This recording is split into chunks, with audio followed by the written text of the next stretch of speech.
Hi friends, welcome back to Shelby and the Book Club. I'm Shelby Monet, and in today's video we're going to talk about some books that I think you should read during Black History Month. These are some of my favorites.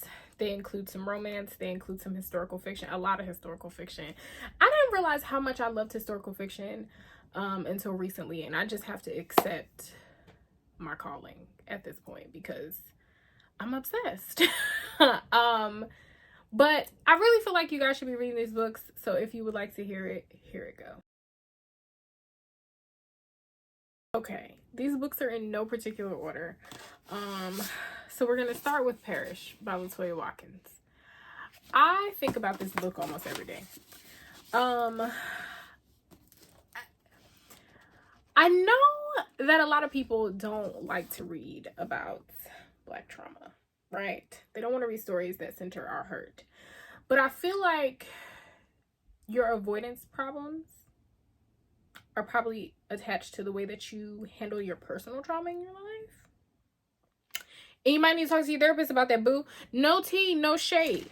I'm not trying to be mean and aggressive, but Perish, it tells the history of a family starting with the matriarch of the family, and it kind of goes back and forth from her past to her present day, and it tells how her traumas that she refused to face, like you do, friend, sis, brother, they, them, cousin, uncle, then in turn affects her children and her grandchildren. So now the grandbaby's got to face the stuff that Granny just decided that she didn't want to, and that her kids decided that they didn't want to. And I don't personally think that's fair, but I've never seen generational trauma written the way that it is in this book. It is heavy, but it is worth it. I feel like we scream about representation from the top of our lungs, but there are things spoken on in this book that I know families are dealing with today. Representation isn't only in fantasies and fairy tales and flowery things. It is also in how we see our trauma depicted and how we see our trauma handled. That's also representation. That's important. The next we have Yellow Wife by Sadika Johnson. Absolutely love this book. This tells the story of Phoebe Dolores Brown, and how she survived the Devil's Half Acre of infamous jail in Richmond, Virginia, where enslaved are broken, tortured, and sold every day. It's a magnificent story. I was recently talking about a book on TikTok that I did not enjoy, and someone was like, yeah, like Yellow Wife, why would somebody write that? And I was like, no. Historical fiction is important. This is about things that actually happened. I actually have the nonfiction based on the woman that this story is actually about, and how she turned the Devil's Half Acre into a school, and how she did what she had to do. I think the reason that historical fiction is so important to me personally is because, one, it is the possibility to make our people seem human, right? They had stories, they had wants, they had needs, they were in love, they were sad, they were depressed, and they went through a lot of different things. And also, people learn differently. I know for me, I can't handle historical nonfiction. I handle historical fiction a little bit better. I need the happy ending sometimes. I need the we all just learn and we take things in differently. But this was an amazing book. And if you're doing bookish bingo, a book with a color in it.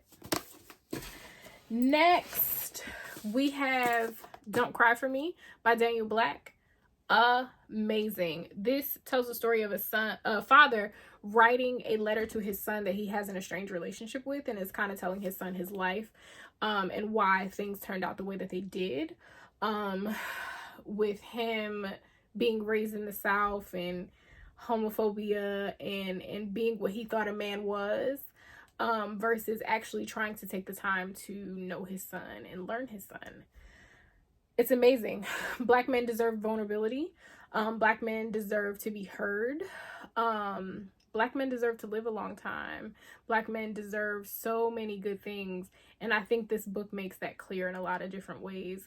The reason that this book was so amazing to me is because we don't often see Black men depicted as men that are vulnerable and that are saying, hey, I'm sorry, I fucked up. You know, so that was pretty good. It was sad though. Next, The Prophets. This book, oh, look at my little handwriting in the book, because I annotated my books. Anyway, The Prophets, Robert Jones Jr. This book. Another historical fiction about two slaves, Isaiah and Samuel, and their relationship with each other and how they love each other. They are two gay men in a relationship. I think this is important because I don't know why people think your auntie or your uncle that never got married, but they real close friend was at the funeral. They probably was gay, baby. It just wasn't safe for them to say so. I mean, hell, it still ain't that safe today. But, and also, it's important to see things depicted like this because for whatever reason, people think that being gay was invented yesterday. Y'all are dumb actively, and it's offensive. It's very offensive. But this is a very good story with a plot twist that I was not expecting. It talks about relationships. It talks about the community that was formed on these plantations, although forced because they didn't have a choice but to be there.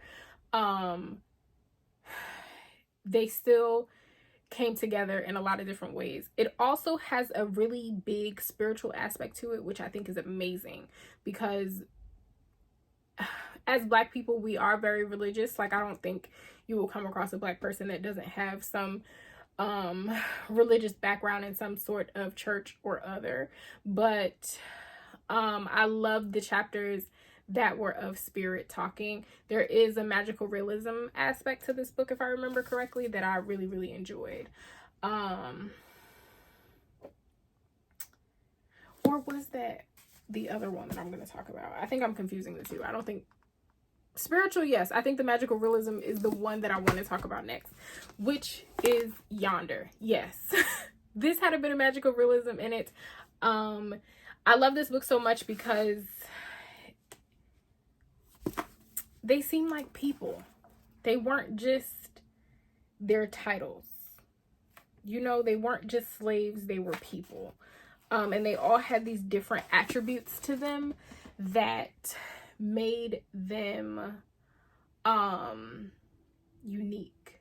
One character was really into like social standards and like you got to be polite and so on and so forth, and another one like stories. It was really good. There was a magical realism aspect in here that I did enjoy.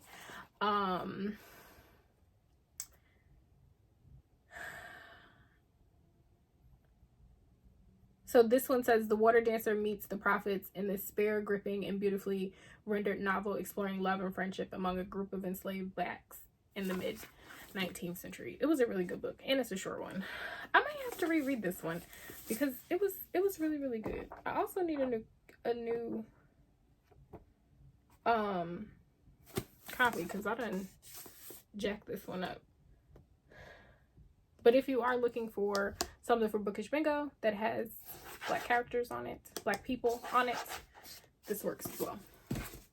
Last but certainly not least, y'all don't heard me talk about 7 Days of June so much that some of y'all read it because I bullied you into it. I absolutely love this book. I don't like romance.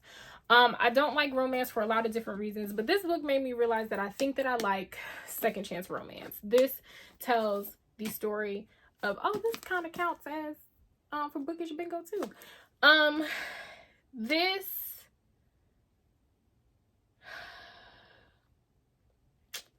Eva and Shane, they fell in love in high school, meet again as adults, have to face some things to figure out if being together is really what is right for them. I I loved it so much. It just seemed so realistic to me. I think it also questions the thought process of, like, can teenagers actually fall in love? Can teenagers trauma bond? Is that a thing? I thoroughly enjoyed this. So if you're looking for romance by a Black female author, I think she has another book coming out soon too, which I'm really excited about. So those are some books that I think you should be reading during Black History Month. I will be doing more videos like this throughout February. These are also just some of my favorite books. When I think of, like, oh, Shelby, what's your favorite book? These are some that come to mind. So without further ado, if no one has told you today, I love you. Bye, guys.